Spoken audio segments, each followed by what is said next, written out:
MTA International, reaching the corners of the earth.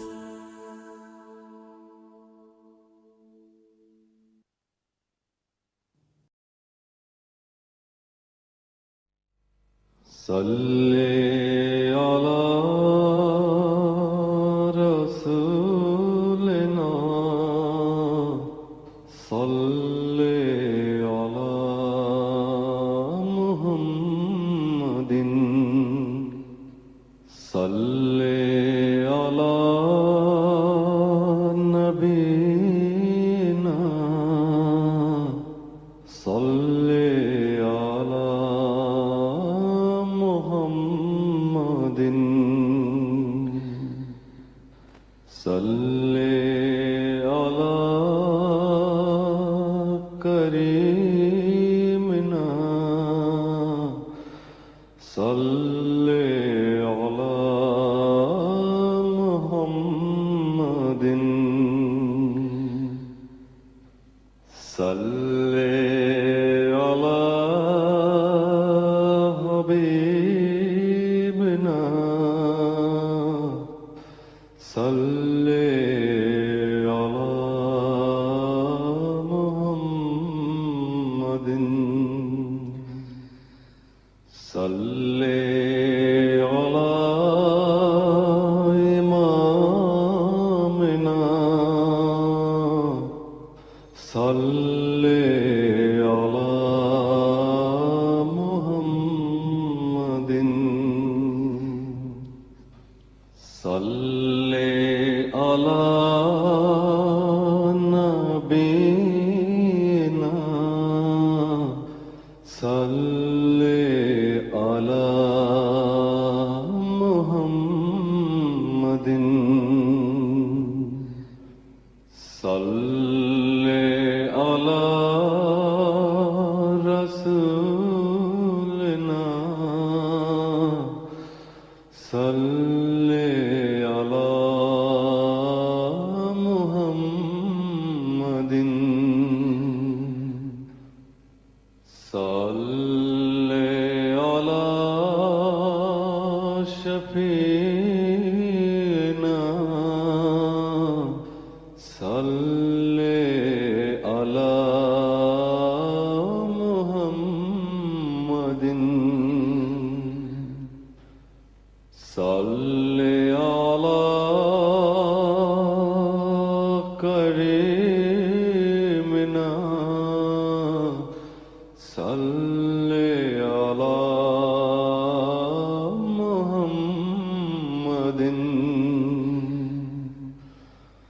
صلی علی حبیبنا صلی علی محمد صلی علی امامنا صلی علی محمد صلی علی رحیمنا صلی علی محمد صلی علی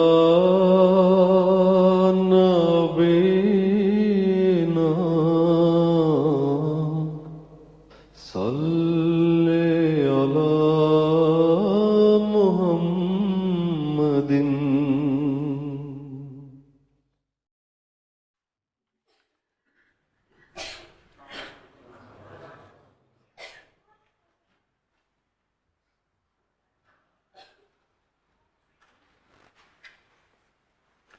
السلام علیکم ورحمۃ اللہ. اذان دے دیں.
أشهد أن لا إله إلا الله وحده لا شريك له وأشهد أن محمدا عبده ورسوله أما بعد فأعوذ بالله من الشيطان الرجيم بسم الله الرحمن الرحيم الحمد لله رب العالمين الرحمن الرحيم مالك يوم الدين إياك نعبد وإياك نستعين اهدنا الصراط المستقيم صراط الذين أنعمت عليهم غير المغضوب عليهم ولا الضالين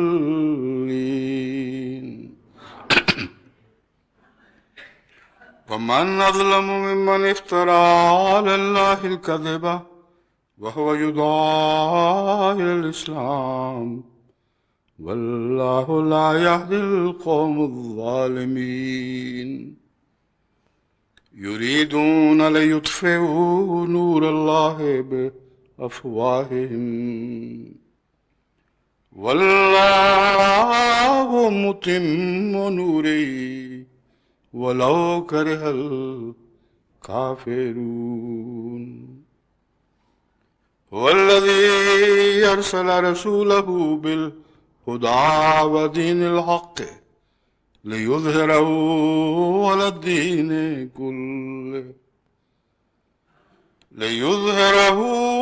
الدين كله ولو كره المشركون.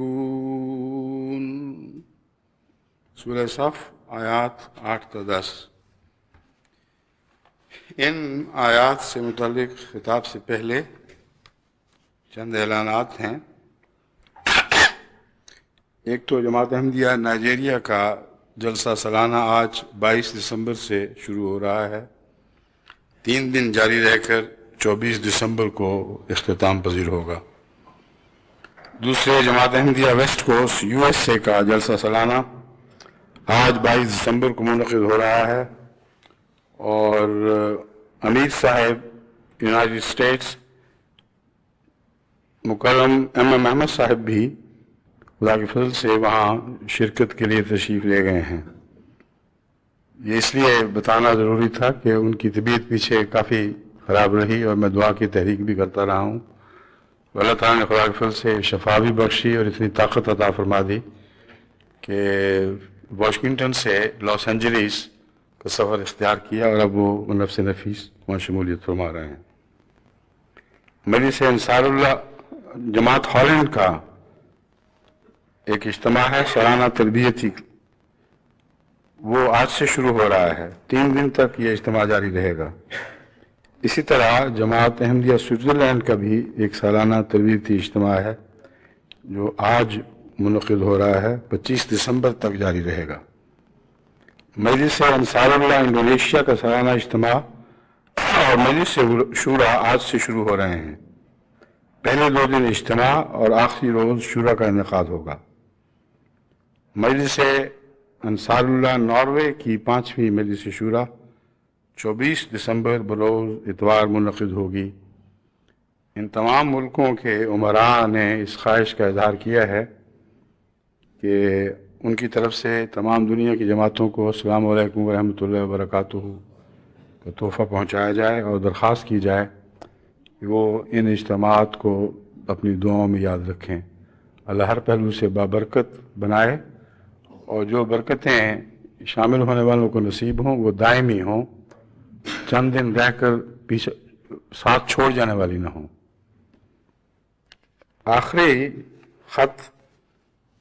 آخری درخواست جو امیر صاحب جماعت جرمنی کی طرف سے موصول ہوئی ہے وہ یہ ہے کہ خطبہ جمعہ میں تبلیغ کی طرف دوبارہ احباب جماعت کو توجہ دلائی جائے، کیونکہ اللہ تعالیٰ کے فضل سے پہلے خطبے کا اچھا اثر ظاہر ہوا تھا، اور یہ ایسا مضمون ہے جس کی شدید ضرورت محسوس ہوتی ہے۔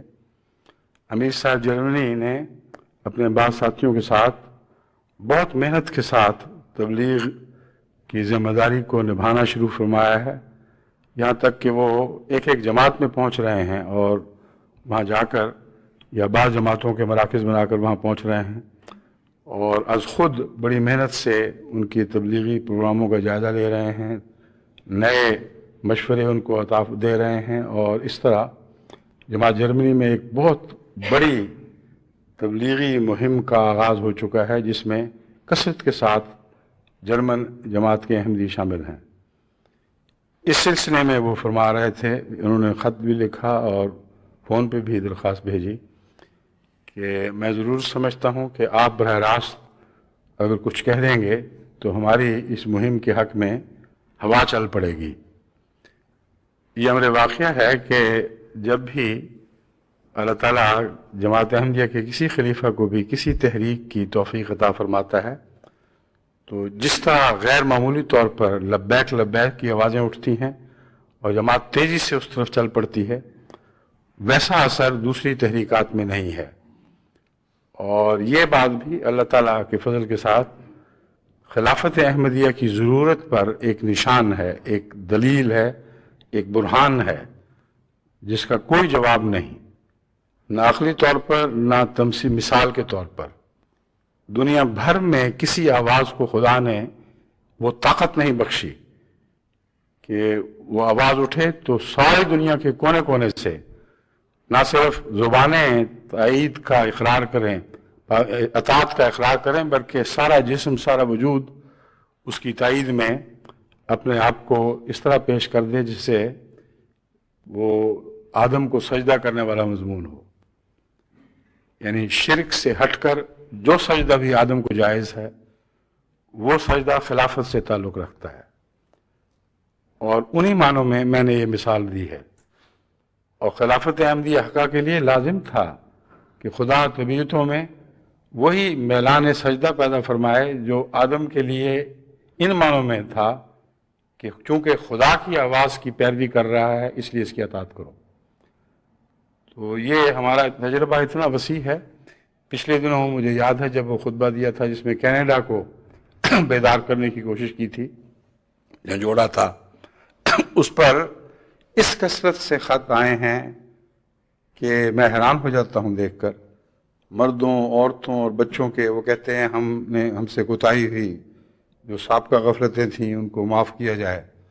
اب تو ساری جماعت میں ایک قسم کی سنسنی سی پھیل گئی ہے، ہر چھوٹا بڑا تبلیغ کے راستے ڈھونڈ رہا ہے، اور بہت ہیں جو تبلیغ میں مصروف ہو چکے ہیں۔ تو اس پہلو سے مکرم امیر صاحب جرمنی عبداللہ واگن ہاؤزر صاحب کا مشورہ بالکل درست ہے، لیکن یہ حسن اتفاق پہ کہہ لیں یا تصرف الہی کہ جن آیات کی میں نے تلاوت کی ہے یہ پہلے سے منتخب شدہ آیات تھیں، یعنی ان کی باری ان آیات میں یہی تھی جہاں یہ اس وقت موجود ہیں۔ گزشتہ جو سلسلہ جاری ہے نور کے خطبات کا، اس میں جن آیات کو میں نے ترتیب دیے رکھی تھی ان میں آج یہی آیت میرے پیش نظر تھی، اور اسی آیت میں تبلیغ کا ذکر ہے۔ اور اس آیت کے حوالے سے خواہ امیر صاحب جرمنی مجھے توجہ دلاتے یا نہ دلاتے، مجھے لازماً یہ ذکر کرنا ہی تھا۔ بس اس پہلو سے میں اب اس آیت کی طرف لوٹتے ہوئے اس کا مضمون آپ کے سامنے پڑھ کے سناتا ہوں۔ پہلی آیت جو ہے وہ تو اس امر سے تعلق رکھتی ہے کہ کوئی ایسا شخص جس کو اسلام کی طرف بلایا جا رہا ہو اور وہ خدا پر جھوٹ بھی بول رہا ہو، وہ کامیاب ہو ہی نہیں سکتا، لازماً وہ ظالم ہے۔ بس اگر ایک شخص خدا کی طرف بلا رہا ہو اور کہہ رہا ہو کہ خدا نے مجھے بھیجا ہے، خدا مجھ سے ہم کلام ہوتا ہے، اور لوگ اسے کہیں مسلمان ہو جاؤ مسلمان ہو جاؤ، تو مسلمان نہیں ہو، اور وہ اپنے اس دعوے پر قائم رہے، اگر وہ کامیاب ہوتا ہے تو وہ لازماً سچا ہے، کیونکہ ظالموں کی تائید اللہ تعالیٰ نہیں فرمایا کرتا، ظالموں کو کبھی کامیابی نصیب نہیں ہوتی۔ یہ دلیل قائم کرنے کے بعد پھر فرمایا ایسا تو ہوگا، لیکن مخالف کوشش ضرور کریں گے کہ اپنے منہوں سے اس چراغ کو بجھا دیں جو خدا نے روشن فرمایا ہے۔ بس من اظلموں کا الٹ مضمون یوں بیان ہوا کہ ایسا شخص جو خدا کی طرف سے ہو، اسے اس پر جھوٹے الزامات لگیں، اس کو دھوکے باز، خدا پر افترا کرنے والا، فریبی، جو چاہو کہہ لو، اگر تمہاری بات درست ہے تو سب سے ظالم ہے، اللہ اس سے نپٹنے کے لیے کافی ہے۔ اور اگر تمہاری بات درست نہیں تو پھر اس کی مخالفت تمہاری منہوں کی پھونکیں ہیں، اور خدا کا روشن کردہ چراغ منہوں کی پھونکوں سے بجھایا نہیں جا سکتا۔ جو چاہو کر لو، تم کبھی کامیاب نہیں ہو سکتے اس آواز کو نامراد کرنے میں، جس جو آواز خدا ہی کی طرف سے اٹھی ہو اور تم سمجھتی ہو کہ وہ جھوٹا ہے۔ یہ مضمون ہے یریدون لیطفئوا نور اللہ بافواہہم، وہ چاہتے ہیں کہ اللہ کے نور کو بجھا دیں اپنے منہوں سے، اپنے منہوں کی پھونکوں سے۔ واللہ متم نورہ، اور اللہ تو ضرور اپنے نور کو تمام کر کے چھوڑے گا۔ ولو کرہ الکافرون، انکار کرنے والے جتنا چاہیں ناپسند کریں، ان کی ناپسندیدگی ان کے کسی کام نہیں آئے گی۔ یہ جو نور کا معنی ہے، یہاں نور سے مراد دین اسلام ہے۔ بس اسی پہلو سے میں نے آیت کو ترتیب دی تھی کہ اسلام کس آیت سے نور ثابت ہوتا ہے اور کن معنوں میں ثابت ہوتا ہے، اور پھر اس کے نتیجے میں اس نور کو پھیلانے کے لیے جو جماعت احمدیہ کی ذمہ داری عائد ہوتی ہے وہ کیا ہے، اور اس سلسلے میں ہمیں خوشخبری کیا عطا ہوئی ہے۔ خوشخبری یہ ہے هو الذی ارسل رسولہ بالہدی ودین الحق لیظہرہ علی الدین کلہ ولو کرہ المشرکون، کہ محمد رسول اللہ کو اللہ ہی نے ہدایت کے ساتھ اور دین حق کے ساتھ اس غرض سے بھیجا ہے کہ اسے ضرور علی الدین کلہ، تمام ادیان پر غالب کر دے، ولو کرہ المشرکون، خواہ مشرک لوگ اسے کیسا ہی ناپسند کیوں نہ کریں۔ بس جماعت احمدیہ کے دور میں یہ پیشگوئی پوری ہونی مقدر تھی، کیونکہ سورہ صف کی آیات حضرت مسیح کی پیشگوئی سے تعلق رکھتی ہیں، اور اسی تسلسل میں اس مضمون کو کھولا جا رہا ہے کہ جیسا کہ مسیح نے کہا تھا کہ ایک آنے والا احمد آئے گا، وہ حضرت محمد رسول اللہ صلی اللہ علیہ وآلہ وسلم ہے، لیکن اس احمد نے ایک دوسری جلوہ گری بھی کرنی تھی، یعنی اس احمد کی اطاعت میں اسی سے رنگ پکڑ کر آخری زمانے میں احمدیت کا ایک مثیل دنیا میں ظاہر ہونا تھا۔ اس کے متعلق لوگوں نے یہ کہنا تھا کہ وہ جھوٹا ہے۔ اس الزام کے خلاف یہ دلیل قائم کی جا رہی ہے کہ اگر وہ جھوٹا ہو تو خدا اسے کیسے پنپنے دے گا، جبکہ مزید اس پر یہ اتہام بھی ہو کہ اس پر حجت تمام کی جا چکی تھی، اس نے جھوٹے وعدے دعوے کیے اور ہم نے اس کو اسلام کی طرف بلایا بھی۔ بس یہ بلانے والا حضرت محمد رسول اللہ ہرگز نہیں ہے۔ بس جیسا کہ میں نے ایک مضمون کو دوسرے مضمون کی طرف منتقل کیا ہے، اس کا قطعی ثبوت یہ آیت ہے، کیونکہ حضرت صلی اللہ علیہ وآلہ وسلم کو تو کبھی کسی نے اسلام کی طرف نہیں بلایا۔ بس لازماً احمد کی اس شان کا ذکر ہے جس شان نے دنیا کے آخر پر ظاہر ہونا تھا، اور اس کا یہ دعویٰ ہونا تھا کہ خدا نے مجھے قائم فرمایا ہے، اور اس کو لوگوں نے بلانا تھا کہ تم جھوٹے ہو، دغا باز ہو، آؤ ہم تمہیں اسلام کی دعوت دیتے ہیں، اسلام قبول کر لو۔ حالانکہ اسلام کا محافظ اور علمبردار اور سب سے بڑی خدمت کرنے والا تو وہی وجود ہونا تھا جسے خدا نے چننا تھا۔ تو یہ پیشگوئی بڑی وضاحت، بڑی تفصیل، بڑی شان کے ساتھ جماعت احمدیہ کی صورت میں حضرت مسیح موعود علیہ السلام کی بعثت کے بعد پوری ہو چکی ہے۔ آج بھی جب مولویوں کی باسی کڑی میں ابال اٹھتے ہیں تو یہی خط اخباروں میں شائع کرتے ہیں، کھلے خط، ہم مرزا طاہر احمد کو اسلام کی طرف بلا رہے ہیں. تمہارے آباء و اجداد نے حضرت مسیح موعود علیہ السلام کے ساتھ جو کیا وہ یہی تو تھا، اور یہی تو پیشگوئی ہے جو قرآن کریم میں محفوظ تھی، اور آج اسی طرح پوری ہو رہی ہے جس طرح 100 سال پہلے پوری ہو چکی ہے. تم جس کو اسلام کی طرف بلا رہے ہیں وہی تو اسلام کا نمائندہ اس دنیا میں ہے. اسی کے سائے تلے تم آؤ تو اسلامی کہلاؤ گے، ورنہ تمہارا اسلام سے تعلق کاٹا جائے گا. اس کو سمجھو، اگر نہیں سمجھتے تو تمہارا اپنا نقصان ہے. مگر جو چاہو کر لو، جتنی کوششیں کرنی ہیں کرو. اللہ تعالیٰ کا یہ فیصلہ ہے جو ضرور پورا ہوگا، اٹل ہے. تمہاری کوئی کوشش، کوئی تدبیر اس الہی تقدیر کو ٹال نہیں سکتی، تبدیل نہیں کر سکتی. یریدون لیطفئوا نور اللہ بافواہہم. یہ جاہل سمجھتے ہیں کہ اپنے منہوں کی پھونکوں سے اس چراغ کو بجھا دیں گے جو خدا کا چراغ ہے، جو اللہ نے روشن فرمایا ہے. واللہ متم نورہ. یہ تو تقدیر کا فیصلہ ہے، ضرور اسے پورا کر کے چھوڑے گا. ولو کرہ الکافرون. کافر کیسا ہی انکار کریں یا ناپسند کریں. اب اتمام نور سے کیا مراد ہے؟ یہاں سے گفتگو آگے بڑھنی چاہیے. سب سے پہلی بات کہ وہ نور جو اسلام کا نور حضرت اقدس محمد رسول اللہ کی صورت میں اور قرآن کی صورت میں اترا، اور دونوں ایک ہی وجود کے دو نام بن گئے، وہ نور اپنی صفات کے لحاظ سے تمام ہو چکا. اس کے بعد پھر اتمام نور کا کیا معنی ہے؟ یہ وہ دوسرا معنی ہے جس کو خدا نے خود اس اگلی آیت میں کھول دیا ہے. مطلب یہ ہے کہ یہ نور ہے تو تمام، لیکن اس کے تمام ہونے کے اور بھی معنی ہیں. اس کے تمام ہونے کا یہ بھی معنی ہے کہ دنیا کے ہر دوسرے دین پر یہ غالب آ جائے اور تمام سطح ارض کو اپنی لپیٹ میں لے لے، اور کوئی جگہ بھی باقی نہ چھوڑے جہاں یہ نہ چمکا ہو. یہ بھی اتمام نور کے ایک معنی ہے. چنانچہ اس معنی کے لحاظ سے فرماتا ہے هو الذی ارسل رسولہ بالہدی ودین الحق لیظہرہ علی الدین کلہ ولو کرہ المشرکون. وہی اللہ ہے جس نے اپنے اس رسول کو ہدایت اور حق کے ساتھ بھیجا ہے تاکہ تمام ادیان پر اس کو غالب کر دے. یہ غلبہ کس صورت میں مقدر تھا؟ ظاہر ہے اور قطعی طور پر یہی درست ہے کہ اس غلبے سے مراد حضرت اقدس محمد مصطفیٰ صلی اللہ علیہ وآلہ وسلم اور آپ کے نور کا غلبہ ہے جو باقی ادیان پر ہونا ہے.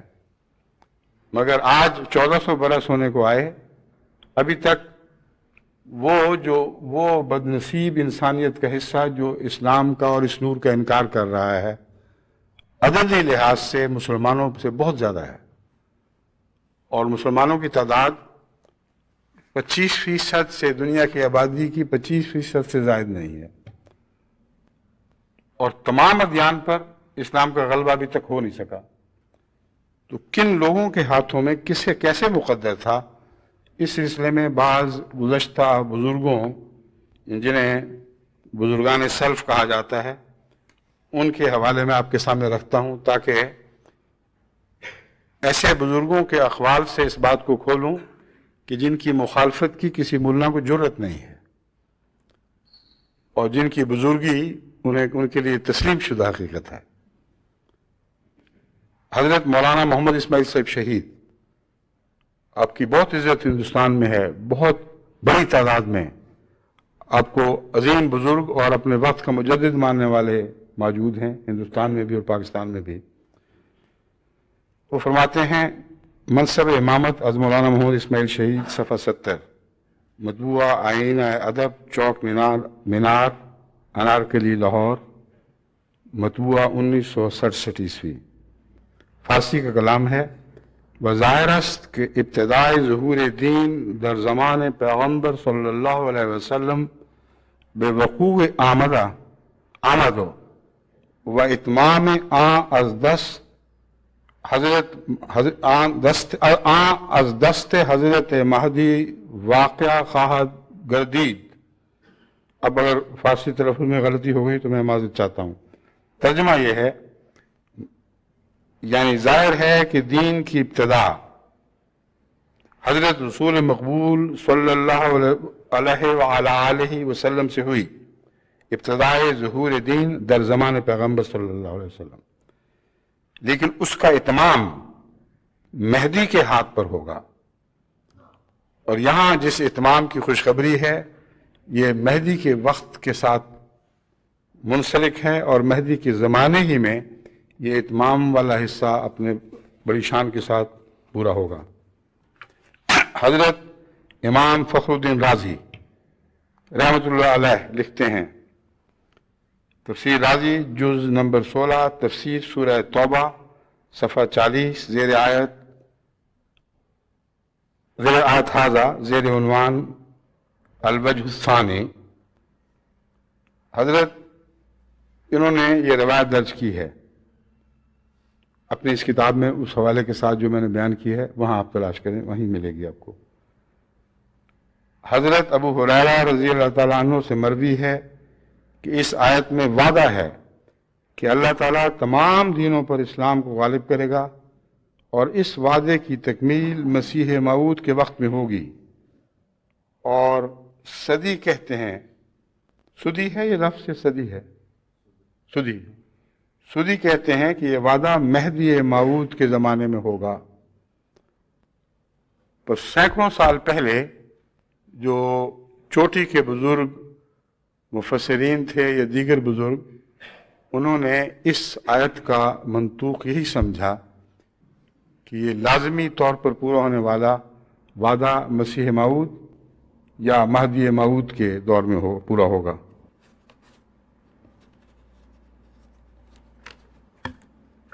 پھر تفسیر روح المعانی میں لکھا ہے، وَذَلِكَ عِنْدَ نُزُولِ عیسیٰ علیہ السلام الجزء العاشر سورہ توبہ صفحہ 77 زیر آیت حاضہ.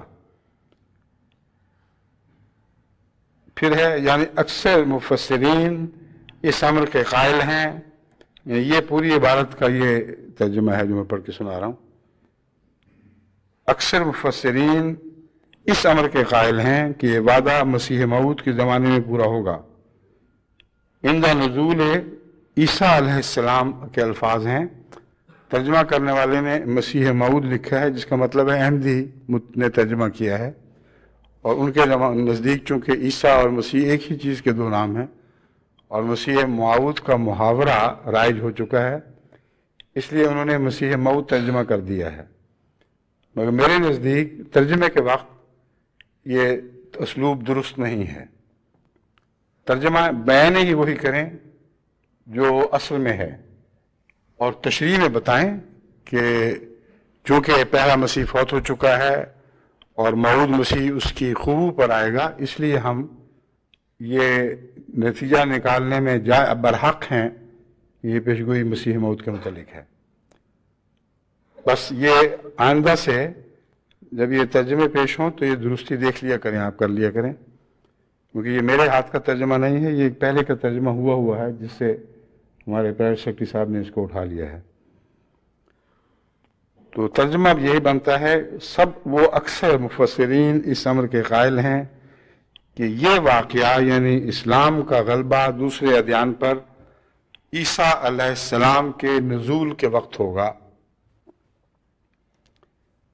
اب خواہ حضرت مسیح موعود علیہ السلام کو وہ عیسیٰ مانے یا نہ مانے، یہ لازماً ماننا پڑے گا کہ اس وعدے کا تعلق آنے والے مسیح سے ہے. اور چونکہ ہم جانتے ہیں اور مانتے ہیں کہ آنے والا مسیح آ چکا، اس لیے ہم پر تو سند کامل مکمل ہو گئی اور حجت تمام ہو گئی. ہر احمدی کا فرض ہے کہ ان پیشگوئیوں کو حضرت مسیح موعود علیہ السلام کی صورت میں پورا ہوتے ہوئے تسلیم کر کے اس کے نتیجے میں عائد ہونے والی ذمہ داریوں کو ادا کرے. تفسیر قرطبی جز نمبر 8 سورہ توبہ زیر آیت حاضہ صفحہ 131 پر ہے، قال ابو ہریرہ والضحاک